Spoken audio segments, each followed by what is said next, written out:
Bismillahirrahmanirrahim. Luwih berat meneh nak hukume pangeran iku diwolak-walik.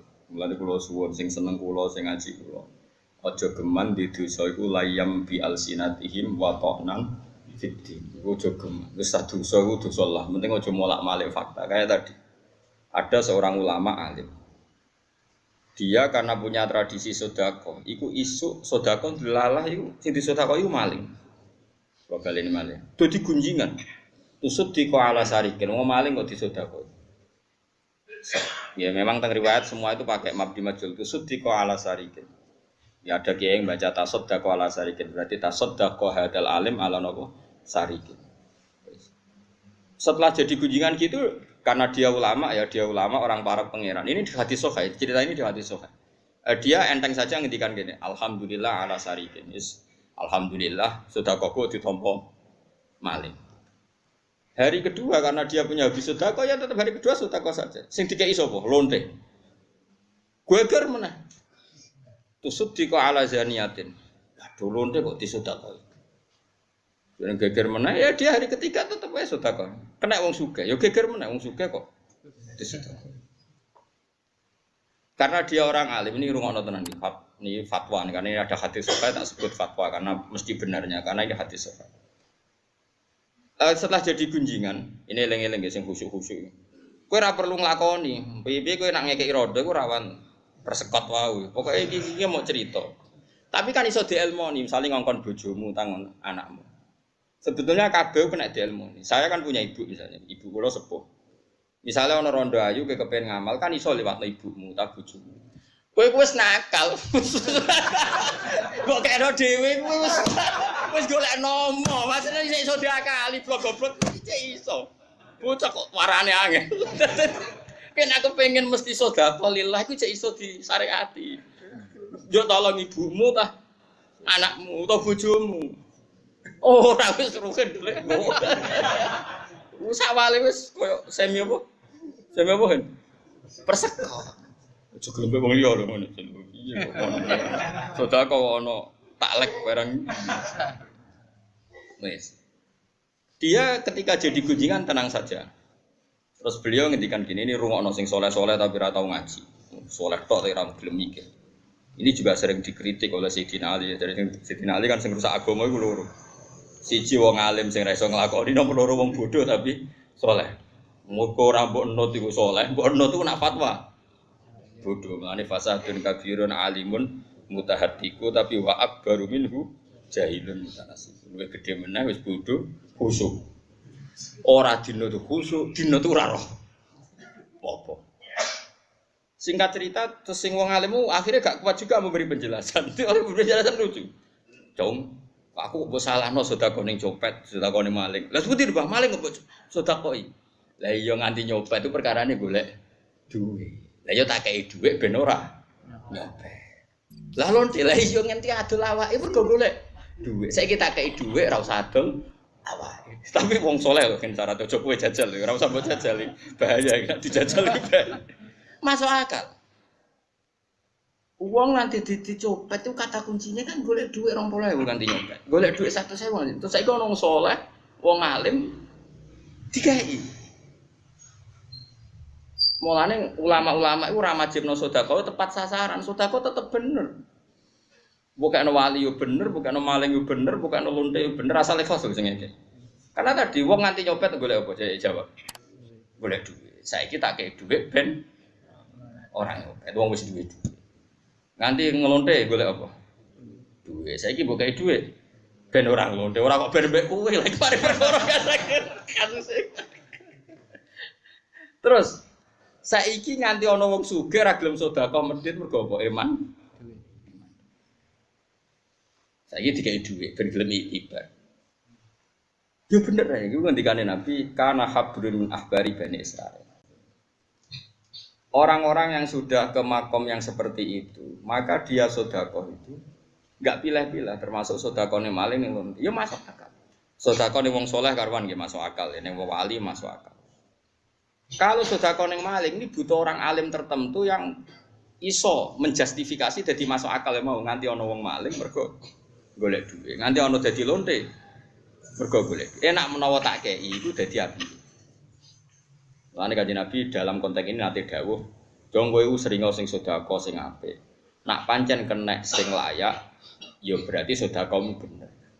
Wong kowe ngekeki wong sing layak. Nak mbok sing mbok kei iku ora layak, bar mbok sedekahi jebule dienggo tombok, dienggo domino, dienggo narkoba, fa anta min ahli." Jadi isnaul ma'ruf kang nglakoni barang apik cek ning gone wong sing layak, cek sing ora. Nak sing layak berarti ke tepat sasaran, nak ora layak takun min ahli. Kowe iku termasuk ahli napa? Ma'ruf. Ini penting kalau terangno terus kalau suwun kowe jogeman gedeng kiai-kiai sing kadang mau nangani wong fasik-fasik. Iku ya ana ilmune, apalagi di NU itu banyak sekali. Ya masyhur lah dulu itu banyak sekali lah di NU itu banyak kiai tertentu yang justru keramatnya itu terkenal dakwai wong macam-macam. Kowe ya ora usah kaget, ya ana sanate, ya ana napa ilmu. Nah, terus ada kiai yang dakwai itu hanya orang-orang baik, itu ya ana sanate, ya ana ilmu. Nabi Yahya dan Isa ini pernah dialog. Ini penting ya kalau eling penting. Saya tidak akan bosan mengingatkan ini. Nabi Isa, Nabi Yahya itu dialog begini. Ini sama-sama masih muda. Kan ini termasuk nabi-nabi yang dikasih wahyu mulai apa? Kecil. Ya. Wa atainaul hukma napa? Sobia. Ya, nabi dua ini sama-sama nabi yang dapat wahyu mulai apa? Kecil. Kan ya Yahya khudil kitab bi quwwah wa atainaul hukma napa? Sobia. Dia tak kasih hukum ketika masih apa? Nabi Isa sekaruan ma'ruf ya. Malah mulai lahir udah ngomong jadi malah ma'ruf ya. Nabi Isa itu Nabi Yahya selalu tanya, ayo nyari kampung yang masyarakatnya itu baik-baik. Jadi Nabi Isa tanya, apa? Ya saya senang kumpul orang baik. Jadi Nabi senang Yahya. Nabi Isa selalu tanya, lalu kalau daerah yang orangnya buruk-buruk di mana? Lalu mau apa kamu? Terus jawab Nabi Isa masyhur. Saya ini tabib. Innaman nabiyyu bimanzilatit tabib. Nabi itu ibarat dokter. Udawil mardo. Di mana-mana dokter itu nyari daerah yang berpenyakit. Kalau kamu dokter yang punya penemuan obat tertentu, nyari endemik penyakit apa golek daerah yang sehat? Tentu golek daerah sing jadi basis atau endemik napa penyakit. Ya soal kue rawani itu di ketularan itu mungkin nabi. Kowe aja terus anut jajal. Tak jajal. Ya ini dua dini sareng jajal. Nak kepleset bisnis saya ora usah jajal bocah. Kono nabi dijamin pengenan, aku dijamin sapa? Seneng anut barang sing ora kena jin. Cuma ana ilmune, setidaknya kita tahu ngene iku ya ana ilmu. Jadi nabi itu bimansiati tauhid, ngobati sing. Nah sekarang kalau ekstrim tentu sampai berdomisili di situ. Kalau udah ekstrim ya sekedar berteman berkawan. Lain cara kula nggih biasa mawon. Ulama riyen do biasa kancanan wong ra cocok wong fasik ya do biasa. Nak menawa, iki pokoke dalile nak. Itu Said Ramdhan Al-Budi itu. Yang ini kan orangnya sudah wafat. Itu akrab sekali sama Hafidz Asad. Padahal Hafidz Asad itu Syiah. Dia kalau Jumatan ya makmum, dia di masjid jamek. Habis itu dia i'adah zuhur. Sampai dikritik oleh ulama-ulama yang garisnya keras. Saya Ali Asobuni sudah cocok belas jenenge biasa Ramdhan Al-Budi karena dianggap terlalu toleransi biasanya. Zaman itu Hafidz Asad. Zaman itu sebelum Basar apa? Ali Asobuni karena keras, Hafidz Asad keras, Basar Asad keras. Beliau sampai keluar dari Syria dilindungi di Arab Saudi. Ali Asobuni sing aran napa Sofwatut Tafasir kata lah. Kalau saya Ramdhan Al-Budi itu enggak. Dan saya dengar sendiri berkali-kali Dawe Bahmun, nah aku kon milih ya milih madzhab Said Ramdhan Al-Budi. Piye-piye ngempet iku apik, mujamalah iku apik. Walhasil singkat cerita itu ya begitu. Berkali-kali dia ada sholat Jumat karena harus makmum orang yang beda yang itu kan tasayyuk juga di Syria itu. Ya sampai Syiah atau tasayyuk lah pokoknya yang mirip-mirip seperti itu. Walhasil uniknya pangeran yang jadi kuasa. Pernah ditanya Mbah Mun pas yai kunjungan ke sana ditanya mujamalah itu atau mudaroh lah terserah sampean bahasa Arab mbok apali opo. Ditanya, jawabnya gini.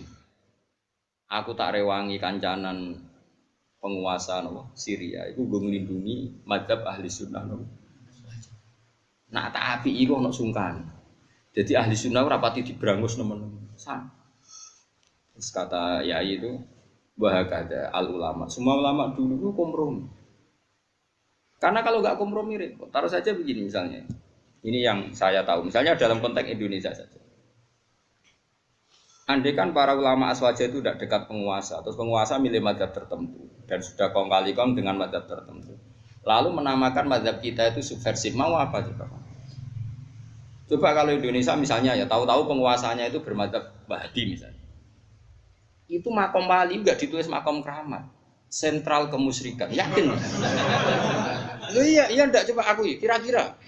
Berhubung kiai ini menambah Pak Bupati, moga ziarah nak pengen jadi bupati malih. Wes keliru ralas yang penting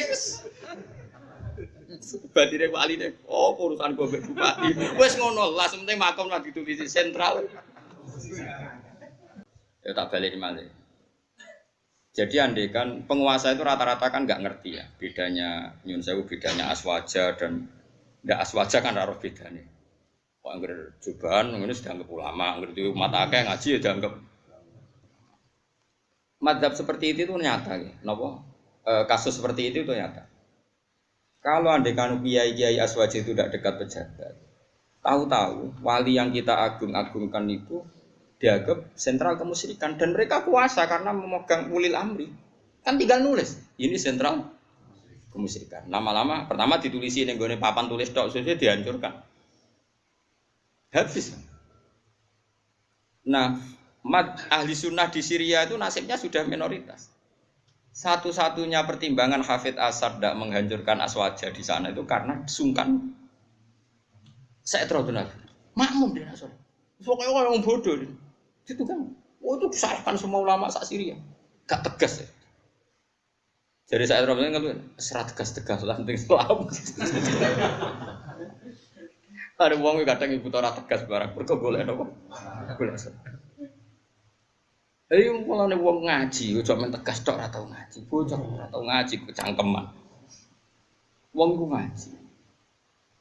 Akhirnya saya terang Al-Buti saking suwe nabian gen niku nganti Hafidh Asad wasiat ning Basar Hasan. Aku nak mati. Tak angen-angen wong saleh tenan niku. Saya terang Al-Buti, aku nak mati. Kon ngimami saya terang Al-Buti. Wes Basar malah rawani mbek aswaja, perkara adek mikir apa kowe wasiate. Jadi sabar iku nak suwi yo manfaat. Sudah gitu beliau kabudutnya keren pas ngajar tafsir di bom beliau kabudut. Jadi ini cerita ya. Tentu kita juga tidak terus menyalahkan Syekh Ali As-Sobuni. Dia juga orang alim yang punya istihad model seperti itu. Mungkin anut ae. Dia anut rodo aku yo oleh Ali Sobuni oleh. Sing ora oleh iku bodoh. Mergo nak anut wong iku wong alim kabeh. Subhanallah wa bihamdihi 'adada khalqihi wa ridha nafsihi wa zinata 'arsyihi wa midada kalimatihi. Subhanallah wa bihamdihi 'adada khalqihi wa ridha nafsihi wa zinata 'arsyihi wa midada kalimatihi. Subhanallah wa bihamdihi 'adada khalqihi wa ridha nafsihi wa zinata 'arsyihi wa midada kalimatihi.